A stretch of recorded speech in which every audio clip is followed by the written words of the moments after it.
ময়মনসিংহ জেলা বিএনপির যুগ্ম আহ্বায়ক জনাব রুহুল আমিন মাসুদ সাহেব আমাদের মাঝে উপস্থিত হয়েছেন।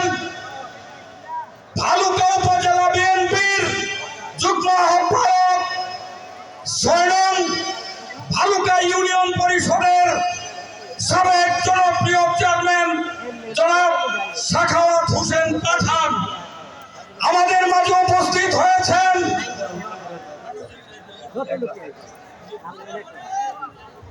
এখন পবিত্র কোরআন থেকে তেলাওয়াত করবেন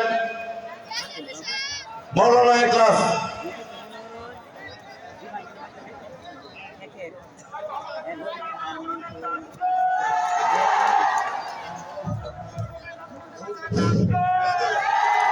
أعوذ بالله من الشيطان الرجيم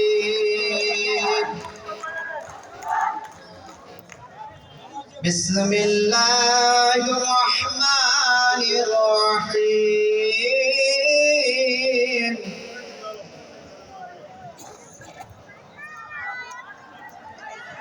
الرحمن